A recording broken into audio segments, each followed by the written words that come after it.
the difference between the person who makes 50K a year and $1 million a year, that gap in between is just information, right? Like the person who's making $1 million a year, they just have information that the person that's making 50K a year doesn't have. That's all it is. It's just a gap in information. Guys, we're here with my big brother, mentor, and founder, Moe Falah. Thanks for coming on the show, brother. Hey man, thanks for having me. We're here in the middle of Miami, beautiful penthouse. Thank you for the invite. I want to dive right into it. Mo, you've helped me a ton just in my solar career, just looking from outside looking in, being able to hear you speak at different events, things like that. I've applied it in my business and it's changed the game for me. Take me back to your childhood. Like, where did you grow up and when did the ball really start get rolling for you? So I was born in Toronto, moved to Ohio back in 2001, and came from an immigrant family. Nobody in my family was like here from North America or anything like that. And so we just had like an entrepreneurial spirit. So it's like in our culture, it's very common to barter, right? Like just trade for money. And so I think like that was a really big thing for myself was I never had the idea of ever getting a job or getting paid for, salary or anything like that. It was always in terms of margin for me. Like that's what always like made sense for me. And so ever from like a super, super young age, I was always finding things to buy and then sell. So whether it was special mechanical pencils that had sports teams on them, or silly bands, or video games, or Nintendo Wii's back when, the Wii's first came out, you couldn't get a hold of them, You'd go out, buy like 5 of them and then go sell them on eBay for a margin or anything I get my hands on. That eventually went from, little items for a few dollars to hundreds of dollars, to then buying cars for thousands of dollars that needed work, doing some work on them, getting the margin on that, to flipping houses, to eventually going into a position of, getting into the solar industry. And in the solar industry, that's really what we do. We arbitrage the sale, right? Like we have a margin from how much we purchase the whole entire installation, equipment, everything for, and then what we actually sell it for the customer. And then, we get that spread in between. So it's always been the same method. It's always been everything that I've done ever since I was a kid, just applied and continue moving forward into our business. Were you always like in that grind, in that trench, looking to like better yourself? Like what was your... It wasn't bettering myself. It was always like, how do I make money? It was always like, I don't know what it was, but like money was always something that was of a lot of interest for me. And I think what it came down to was like, I had all the things that I needed growing up. I didn't have the things that I wanted. And it was always like this idea of, we don't have the money for it. We don't have the money for it. And that came from my parents. We don't have the money for it. We don't have the money for it. But like the idea in my head was like, okay, if we don't have the money for it, like, why don't we just get the money for it? Like I never, like my parents, my father was the only person that brought an income into the household. And he couldn't like raise his salary. He couldn't raise his income. He was like stuck in this idea of like, hey, this is my salary. This is what I do. I don't do anything else except for this. This is the only thing. And it just never made sense to me that like he never thought that he could go out and just get more money if he wanted more things. And so there was always like a big push and desire to go and acquire money. And then what I didn't realize until afterwards, long afterwards, that like money doesn't just come to you as you go and chase it. Money starts to come to you when you start to deserve it more, right? So like you have to be able to, a long time ago I called it like a deservability factor, right? Like how much do you actually deserve to earn a high income? And if you take a look at somebody who's on the street and homeless, very, very wide variations of these two. You find somebody that's on the street and homeless, and you take a look at their life and the things that they do on a day-to-day basis, or the things that they did on a day-to-day basis to get to where they're at.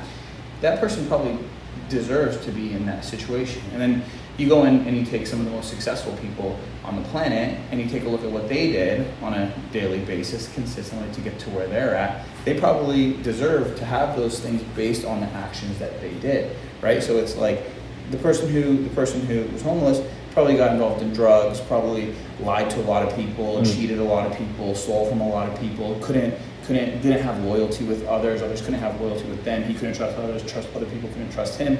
Versus you take the other side of it, it's like those are probably the best people, the wealthiest people on the planet, probably have great relationships with other people, probably did all the right things, probably cut off the booze, the drugs, all of that stuff. They probably honed in on their craft and their skill set. They sacrificed the parties, the women, they probably did all of that. And so it's like the actions that they did and the character traits that they had helped them get to where they were at. And that's something I learned long after. And so that's why when I always chased money, it didn't really come to me. But it was once I like started working on myself, then money just started to flow to me more because I started to attract it more into my world. Were you always like a top performer? Like, did you struggle in the beginning? No, I didn't struggle. No, I came in and it was like, I'm very competitive, right? So like I did a few different sales jobs, and I was always breaking records. I was always coming in. I was always like just surprising people. I mean, sure, it was difficult in the sense of like how much effort that I had to put in. Like it took a lot of effort, but I'm just somebody who, like, you put me in a competition, you put me against somebody else, it's like I'm coming for that first spot on the scoreboard. Going back to building Simple Solar, like when you were finding your founding pillars, how did you go attack those guys? Like, how did you get your core group of guys? So before Simple Solar, you know, I had like a little sub dealer, and that you opened up? Yeah. Okay. Yeah. So I never actually started as a sales rep. So when I got into solar, it wasn't me going into a company and then having all of the systems, and it wasn't like, you know, getting all the training, being part of all the competitions and any of that. When I got into solar, my day one was a dealer. My day one into solar was a dealer. So I had to learn from day one how to essentially build a business, which is very different than, you know, 99% of everybody else out there. And so as a sub dealer, I worked with, as a sub dealer, I was a sub dealer of a dealer.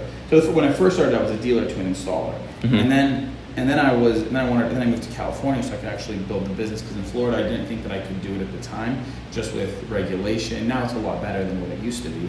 This was 2018, so a lot has happened in 5 years, and a lot has changed in 5 years. In California, they streamlined the process to go into installation and faster pay and all that. So when I moved to California, I went in as a sub dealer, and I just found that the systems that we had weren't designed for me to be able to scale my company.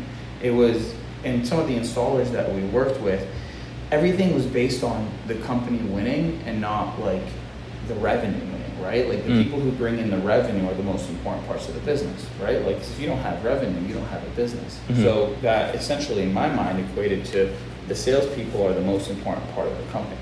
And so I thought, like, if we can create a platform that serves the salespeople to the highest level, then they're going to want to serve the company to the highest level. They're going to want to serve the customers to the highest level. They're going to want to represent the company in the best light possible, because they really enjoy the platform that they're at. So my whole entire idea was, how do we build the best platform that people come into and they find great success in? And so that was like one of the main pillar of what Simple was when we started it.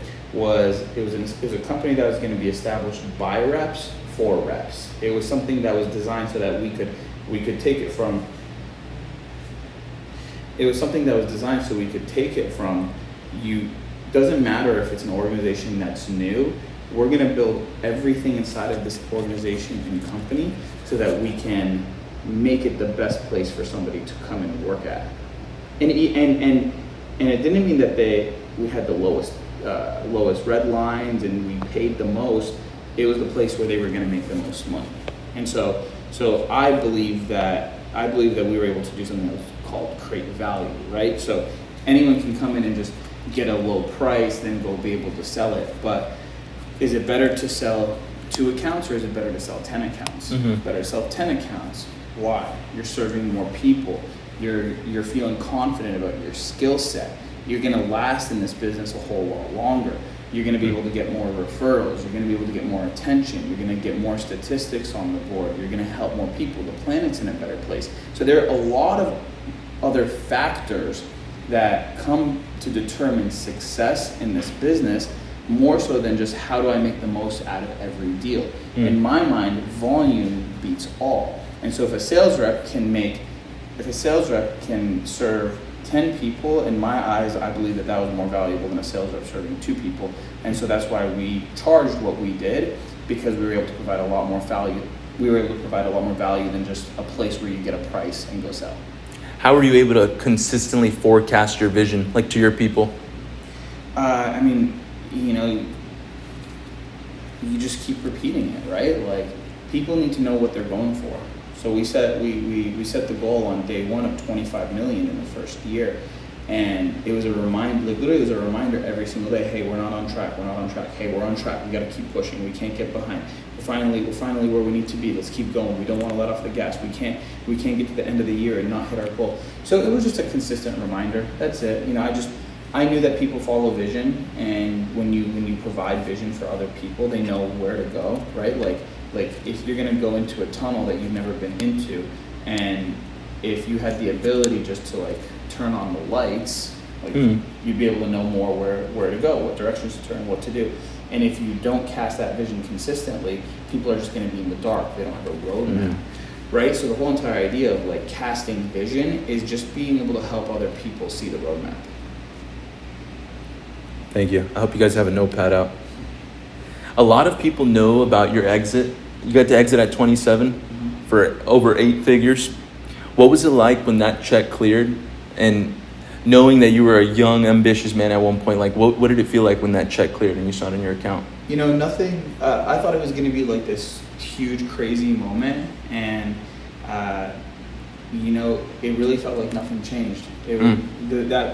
That next week, I was out on the doors and I was knocking. Really? And yeah, really. I came out here to Florida. They wanted to do a little competition, so I went and I got to competing, right? And so it's like, so nothing really changed. It was a win. I felt it was a victory. It was a step in the right direction. It wasn't the final goal, but it was a stepping stone to reach the final goal. And I knew that there was a lot more work that needed to be done. So we just, you know, kept going. It was the work wasn't over. We still had a lot more work to do. Right now, and like, what's Mo's next 10-year play? But it sounds like what keeps you, like, right now we're in the middle of, in Miami. You can see the ocean right behind us. Like, you've got the cars, you've got the relationships, you've got the people, the team. Like, what keeps you so motivated? You know, like, happiness comes from, what I've found is going towards like the big goal, right? Like, happiness comes from overcoming insurmountable goals, like big things that you're going for. It's really the journey, it's the chase. And it may sound cliche, but like, you know, getting to the journey from going from zero to putting $1 million in my bank account was far more exciting than the moment that $1 million hit the bank account and like it finally said $1 million. Like, I thought that once I saw $1 million cash in my bank account, that was for me. I thought that like confetti was gonna come from the ceilings and there's gonna be like music that started playing. I thought I was gonna see the world differently, and it was a really depressing day for me when it happened, and a few reasons why. One, it was I hit my goal, right? Like, I set a goal that by 25 I'd have $1 million in the bank account, and I hit my goal, which made me upset because I should have set a bigger goal, right? Like, I built everything to be able to hit that goal, and I acted and I did things in a manner for me to be able to hit that target, and I hit it. So if I would have just set a bigger goal, I would have taken different actions that would have helped me surpass that actual target. So it was a depressing day for that reason. The other reason why it was depressing was I thought everything would change. I thought that I'd be set. I thought that everything would be like, man, I don't have to work another day in my life. I'm a millionaire. It's like, you get to realize how little money that is and how it just disappears. It just goes away so fast. You don't realize how quickly $1 million can disappear from your bank account. It's crazy. And so it's like, once you amount that type of cash, and it's chump change. Once you amount that type of cash, you realize just how small it actually is. And I started to actually get scared because I was like, I worked so long for this thing, and it didn't even do anything for me. Nothing changed for me, except for create more fear. So from what I take, money is not your motivation. Money is money's a way to keep score. So it's not a motivation, but it shows where you rank on the leaderboards, right? So it's like, you know, when you get money in, it means that you provided value.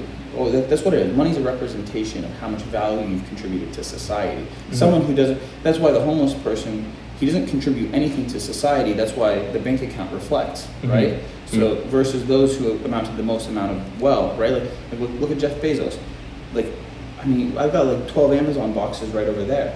You know, I use Amazon almost every single day. Almost every single day I have a new package coming in from Amazon. And I'm pretty sure that almost everybody in America probably uses, I'd say more than 50% use Amazon probably on a daily basis. And so yeah, like the majority of Americans and a huge chunk of people on this planet use Amazon. I mean, they employ hundreds of thousands, not millions of people. And so it's like, there's a clear reflection that Jeff Bezos delivered something that's valuable, and that's why it's reflected in his bank account. Elon Musk, Warren Buffett, Steve Jobs, Bill Gates, all these individuals, right? They amass a certain amount of money to show how much value they actually contribute to society. So that's it, right? It's like, do I want to be a valuable member of society? Yeah, okay, then you should focus on bringing in a lot of money. Like, just point blank, right? If you don't want to be a contributing member to society, then okay, have a really low level of income and don't have a lot of money in your bank account. Just staring around your beautiful place, like I just noticed greatness. Like you have the Tom Ford books, you have the Elon Musk book, you have the Lamborghini hat. Like you surround yourself with greatness. How important is that to like maybe the high school kids that are looking, like when you were in high school, were you plugging into those people? Were you plugging into the podcast, the videos? No, not really. In high school, I was around a bad crowd. I was heavily involved in drugs and alcohol and women. I couldn't keep my focus straight. My ethics were totally out of line. Like if you looked at me in high school, you would never be able to think that I'm sitting in the chair that I'm sitting in today and that I live this life that I live today. I had a really dark moment happen in my life. I got robbed at gunpoint. I thought my life was about to be taken away from me. I lost, I think I was 18. I was 19 years old at the time. And I got robbed because it was my fault, right? Like I was involved in the wrong things. I wasn't doing things, I wasn't following the straight path. I had probably $20,000 stolen from me in that moment. It was a big hit, and I thought my life was going to get taken from me. And that was the moment where it was like, I got to start getting my shit together. I can't keep going down this path. If I keep going down this path, I'm going to end up either dead or in prison, and it wasn't something that I wanted to do. So that was the moment when I actually started to get serious. So in high school, no, I didn't. But if I had somebody that I could look up to, that could actually show me a better way, then I would have done it, and I would probably be in a further position than I am today. However, everything that happened to me in my life taught me a lesson. And so I don't regret anything that's occurred in my life, because everything that happened was meant to happen, and there's always a lesson in all the things that you experience and go through. Take me back to when you were building the machine of Simple Solar. What would you have maybe added or subtracted to exit for 9 figures? If it were to exit for 9 figures, it would have required a whole different level of systems. It would have required a whole different team. It would have required me having to take founding members out of senior level positions in the organizations because they didn't have the right skill sets to be in that position. And oftentimes it's a very difficult thing for a founder to do. You start off and you have people that were with you from day one, and we feel almost like there's this obligation to keep the people who were there on day one in the highest positions in the company. But when it's a company of 4 people, of course they're going to be in the highest positions because it's you and 3 others. But then when you get to 50 people, 100 people, 200 people, those people may just not have the skill sets required to handle a business of that capacity. And so oftentimes founders struggle with that emotional disattachment on doing what the business needs to survive, and what they focus on more so is how do we keep these emotional relationships that we have people, how do we keep those alive, right? And so what I would have done differently is I would have brought in a different executive team that was far more skilled than the people that I had with me, but it was a lack of leadership on my side and a lack of awareness to be able to focus on the objective things that the business needed versus the subjective side of how I thought and how I wanted to operate. So that'd be one thing. The next thing is I would have brought in people who had a lot more experience in the installation side of the business, and would have probably moved into installation sooner. I really believed that sales orgs were valuable. I believed that you could exit a sales org, and the industry didn't believe that you could exit out of a sales org. And I just believed so strongly in my beliefs that I wanted to see them come to fruition, right? Like, I don't let other people's beliefs overcome my beliefs, right? Like, my beliefs were stronger, and the person who has the highest belief always wins. And so my beliefs that you could get a sales organization to an acquisition were higher than the industry's beliefs that you couldn't. And so even though I was one person versus hundreds of people who thought otherwise, my beliefs overcame hundreds of other people's beliefs, so my beliefs were just so much stronger. Belief is a very, very big thing. It's the craziest thing in the world, how beliefs work, but your beliefs dictate the framework of every single thing that occurs in your entire life. And so I just had a set of beliefs, and I wanted to follow through with it. So I'm very happy that I did what I did. So I don't if I were to go back, it's not like a thing like, oh, I wish I would have done this or I would have done this. But to have exited for 9 figures, then that would have had to be the play.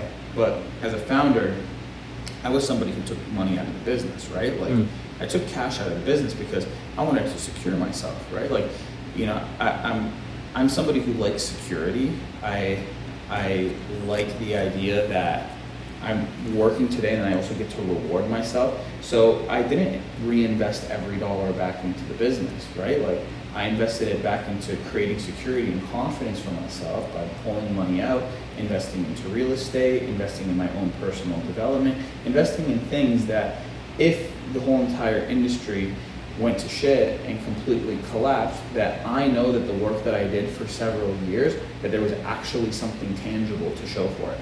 You have a business owner, let's say they make $10 million, they invest all of it back in their business. If the business goes under in 3, 4, or 5 years, they have nothing to show for it. When that person could have pulled some money off the table and had $4, 5, $6 million actually sitting there to be a representation of the hard work that they actually did. So I'm a person that likes to create security for myself. And so that was one of the things I did. And a lot of business owners, they say, invest everything back in the business. You got to do it so that you can save money on taxes. But never spend 30 cents. Never spend $1 to save 30 cents. And a lot of people will put money back in so they can avoid paying taxes, where I'm just like, I'd rather pay the taxes and then actually just get to have cash to show for it. So it's very different than what a lot of people talk about. But it's a belief that has served me well, and I know that I actually have something that I can show for it. How are you able to navigate, because I know you mentioned potentially maybe even moving down people that weren't able to handle all of the people and maybe weren't at the right leadership skill set. How are you able to navigate those tough conversations? Because there's a quote, you got to tame the lions with salespeople. Yeah, it's tough only if you decide it's tough. I think one of the big things is that we always think in the worst case scenarios. We and the longer that we avoid the conversation that we know we have to have, the bigger the monster gets, right? Tell me something that happened in your life where you just avoided the conversation for so long. You maybe put it off for weeks or months, and then you just started to get really scared of having it, and then finally you have it, and then you realize it wasn't as big as what you thought it was. And if you would have just had the conversation when it first came to your mind, you probably wouldn't have given yourself this crazy anxiety over the last several weeks or months or whatever. So I think it's tough only if we decide it's tough. We're oftentimes more scared of the emotional reaction of the other person versus like what's actually needed for the business. And so if we can understand that, hey, they're probably gonna have an emotional reaction, but that's okay, it's a human emotion, it doesn't mean that it's the wrong thing to do. And Tim Grover spoke with me and he said, because there were definitely many times where I had difficult decisions that I had to make, and I was at an event and I was with Tim Grover. Tim Grover, Kobe Bryant and Michael Jordan's basketball coach, one of the most famous coaches of all time. Yep. And he said to me, he comes and he's a tough dude, and he taps me, he goes, the problem is you're thinking with this, you need to think with this. And he then further on goes on to say, a leader never hesitates. So he says, a leader never hesitates. Leader knows what to do, does it, doesn't hesitate. If you hesitate in making decisions, probably not a leader, right? So you just have to be able to act. When you navigating those challenges, like for me right now, I've lost my team twice, and it's my fault. And now that I go back, I'm like, I wish I would have done something a little bit different. When you would lose waves of people, how would you navigate that to your team that would stay? Yeah, I mean, the thing is when people leave, then it creates more opportunity for those who are there, right? Like there are learning lessons in everything that happens. Like when you take a loss, oftentimes in the moment we think it's a catastrophe, but more often than not, those catastrophes turn out to be some of the best things that happen to you. And so if we can scale out and zoom out and look at the macro and just expand the time horizon of the things that we're going through, if you look at it and be like, how big is this gonna impact me 5 years from now? You'd probably be like, yeah, it's not that big. It also helps put a chip on your shoulder too, right? Like there's a leader who, if they lose 30 people, they're just fucking bitch and moan and complain about how they lost 30 people. And then everybody else on your team sees that that's what you're doing, or you can lose 30 people and you'd be like, guys, let's go fucking recruit 80. And then you just go out and go massive campaign to go replace them and then build it even bigger. And that's what people respect. People that stay with you, they're gonna respect that type of leadership where you don't just quit, you just say, all right, I lost 30, let's go fucking rebuild and bring people who actually should be here and not those people who left. And it's okay if people leave. And if people leave, that's on you. It's your responsibility as a leader. It's always on you.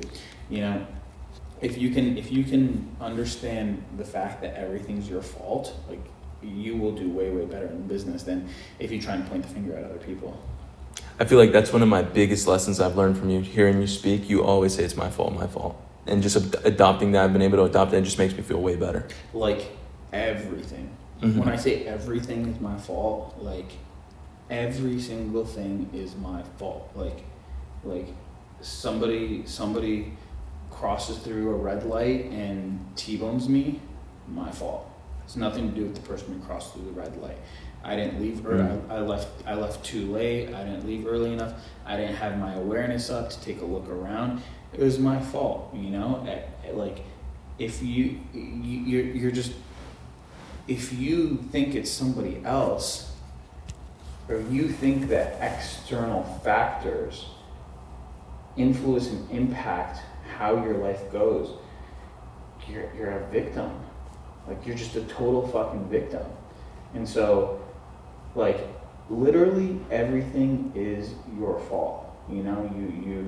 And the more that you can adopt that and accept responsibility, the more you're going to realize that you can actually do anything you want on this planet if you assume responsibility for it. Would you say you're happy? All the achievements that you made, would you say you're happy? I'm happy not because of the achievements that I've made, because the thing is you're always going to get more achievements, right? What I'm happy about is more so who I've become, the growth that I've experienced. The other things are just the achievements are more just reminders of I'm that dude. I can go out and actually do it. I can go and prove people wrong. And they're just reminders. That's it. They're signs and notes to reestablish confidence in myself. They act as reference points, right? So if there's ever moments where there could be self-doubt that comes in, or concern or fear or whatever, I can just reference point back and be like, okay, look what I've done before. This right here, there should be no reason that you have any concern about this, because I can refer to something that shows that I'm capable of actually doing what I want then. So am I happy? I'd say I'm happy, but do I need to be happy? No. What I need to do is the thing that's required that's going to move me forward, right? Because happiness comes and goes. Some days you wake up and things are fantastic. Some days you wake up and things aren't fantastic. Bottom line, you still got to do everything that's required. So a lot of people, they'll be like, I'm not feeling it today. I'm tired. I'm this. And then they won't do the thing that's required. So for me, do I prefer to feel in a great mood? Absolutely. What happens if I'm not in a great mood? I go and I make myself into a great mood. I go do hard things.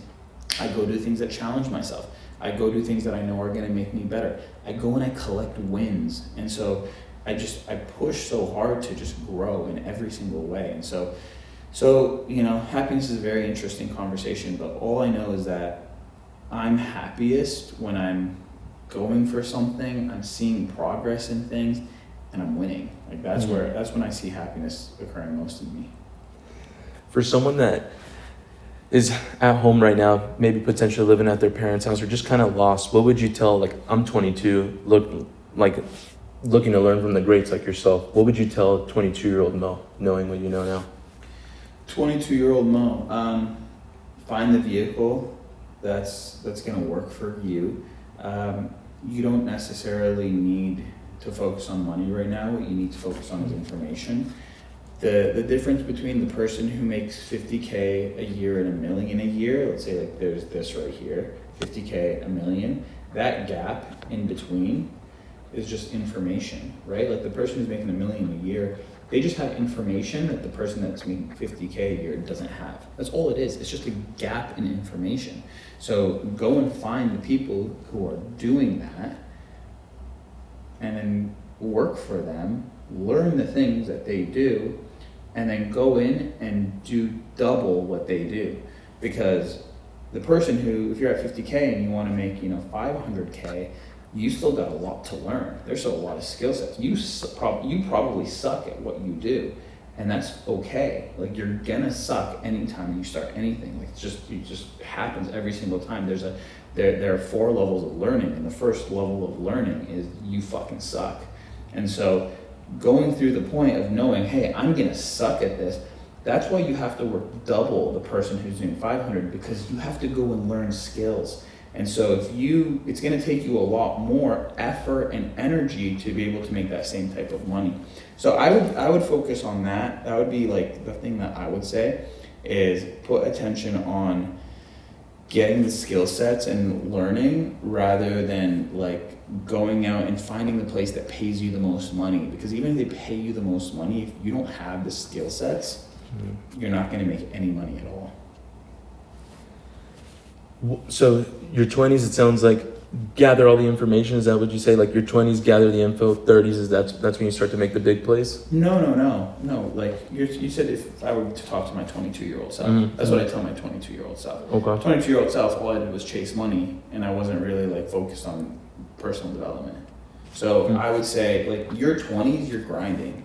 Your 20s are learning and grinding. And the number one way to learn is if you read 100 sales books, but you've never gone out and picked up a phone to do a cold call, or went out and knocked on a door, you're not really gonna learn. You're gonna learn more from your first 1,000 door knocks or your first 1,000 cold calls than picking up 100 sales books and reading 100 sales books. It's you're gonna, and the thing is when you learn this, when you pick up a sales book and you read it without actually going out and doing the work, you don't have any context of how it applies. But when you go and do the work and then you're also learning about it, you now have things that you can reference against each other. You actually have context because you've experienced something. And so those who just like learn, but then never apply, they don't know how to fucking do anything. It's the people who go out, put in the work, and then go learn about the work that they just did, so that the next time they go out and work, they can improve that work because they now have picked up skill sets where they actually have context so that they can go out and actually apply. So that'd be my advice to someone who's 22. That's my advice for somebody who's 18, 16, anybody who's like super young. That's my advice to anybody who hasn't started or figured it out yet. Relative of the age.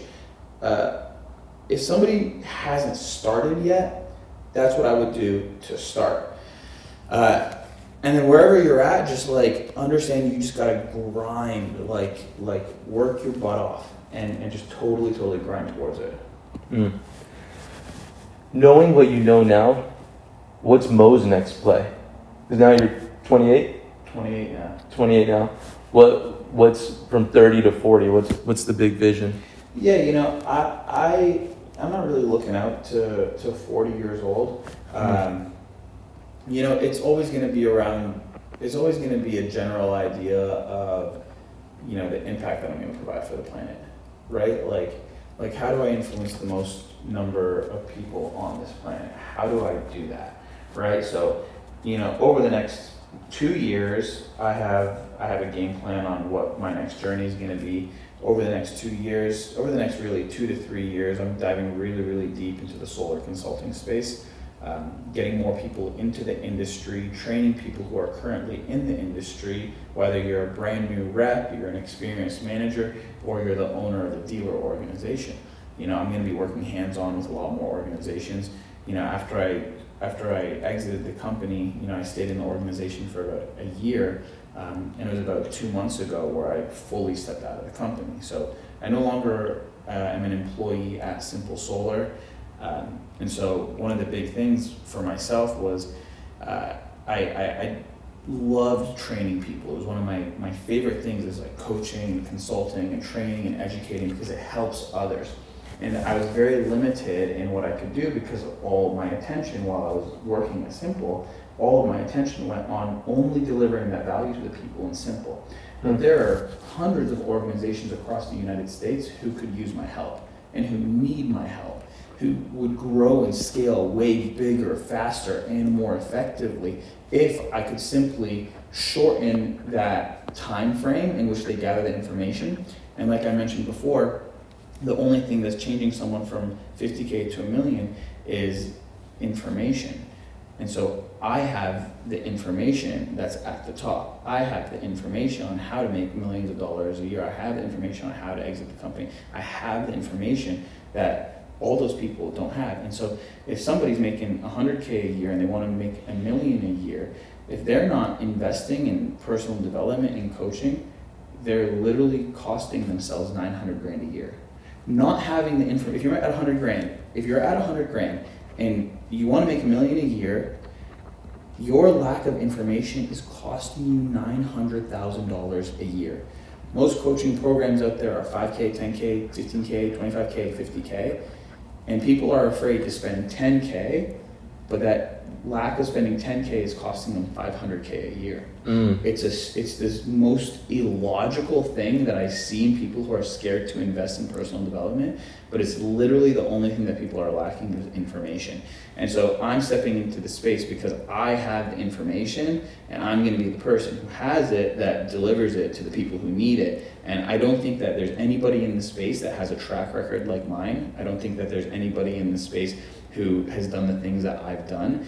And I believe that when it comes to actually being able to develop people and organizations, I don't think that there's anybody else out there that's capable of doing what I'm doing for an actual organization. So that's really like the next few years, the direction where I'm going is rather than just focusing on building the people in my organization, it's going to be widespread across the United States. And those who actually want to go out and clear millions of dollars a year can learn exactly how to do that step by step through the things that I'm going to teach.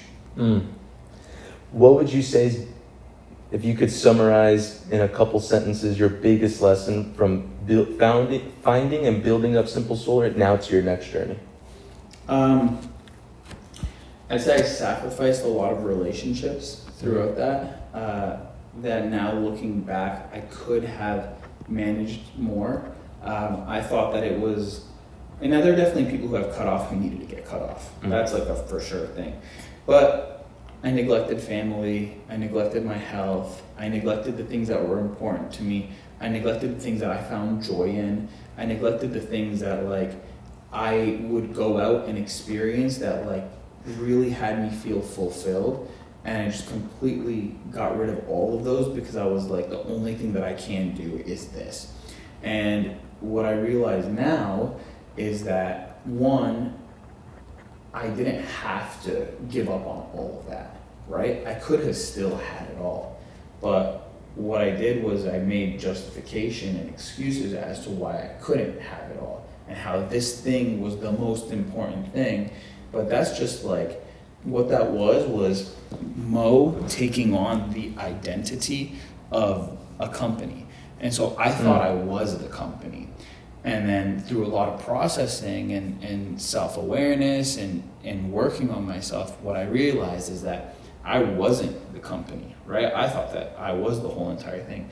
What I realized was that I'm actually a separate entity and I'm working on the company. So I'm actually putting activity onto an object. Like we're looking at the company as an object, I'm a separate person and I'm actually putting actions and activity towards it. So I can make the thing grow, but I'm not actually that thing.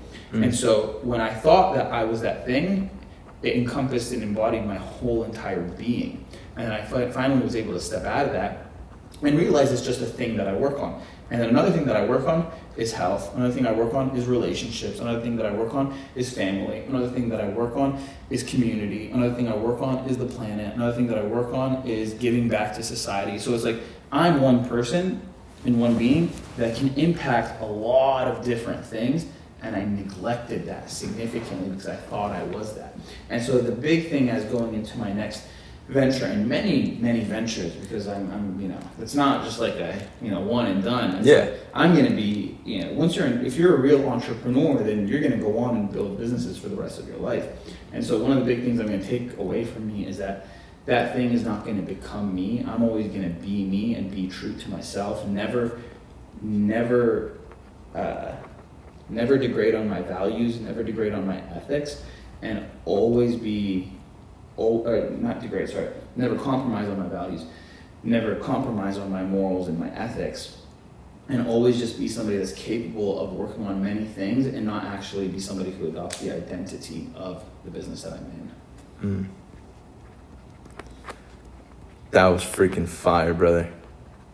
Thank you so much. Guys, just a little background on Moe's day today. He's about to travel for weeks. He invited me to do the podcast, so very, very grateful for you, brother. Absolutely. If you want to leave any final takes, or where can the audience find you? Because now shout out to you guys. We've been starting to build up our audience a bit. Let's go. Where can they find you on Instagram or social media? Yeah, Instagram is @Falah the Leader. Last name is Falah the Leader. And on Instagram it's Moe Falah, first name Moe, last name Falah. We're going to be putting a lot of stuff on YouTube. We're really going to start blasting out the social media as we go into the coaching and consulting space and training other people how to do this. We're really going to blast on the social media, blast on the personal development, blast on the personal brand. So follow me on there, send me a DM, anything I can do to help you guys. Would love to help you guys. If I'm going to leave you guys with one last thing, be careful who you get your information from. The places where you get your information from is going to determine the direction of your life. As I mentioned earlier, the beliefs that you have shape the direction of your life. Like everything is based on your belief systems. And if you get information from the wrong people, then they're going to create belief systems that you adopt, that you now carry with you through your life. So there's this quote that I live by, and it's one of the best quotes that I've ever had, because I'm very, very, very protective of the information I have. I'm very protective of what I take in. I'm ultra crazy protective around belief systems. And this quote has probably served me more than any quote that served me in my life. It's never take advice from people you wouldn't trade places with. Never. Like, unless you want like if you take advice from people you don't want to trade places with, then it's like you're just gonna end up in their position, right? Like your uncle who doesn't know how to make money, who's never made money his entire life. Don't take money advice from them. Yeah. Right? Like they don't know. If they knew, then they would actually have it. You know? If you have parents that have a very successful marriage, 40 years, happily married, beautiful family, beautiful children, take relationship advice from them. Don't take money advice from them. Don't take relationship advice from the person who's single. How would you do that? You know, that person doesn't know. Right? It's like illogical. So like, just be very, very cautious of who you get your information from, and just never take advice from people who you're going to trade places with. Boom. Guys, and one thing I'm going to end off on is keep being persistent. I was a freaking weirdo. I've been so crazy to just interview the top people in the industry. I stopped Moe, and it was like we were waiting for a bathroom. It was like a single bathroom. I was like, dude, you've helped me so much. I'd love to interview you. So keep chasing your dreams and keep being persistent, because you're going to end up talking to the people that you look up to. Thank you, brother. Yes, thank you.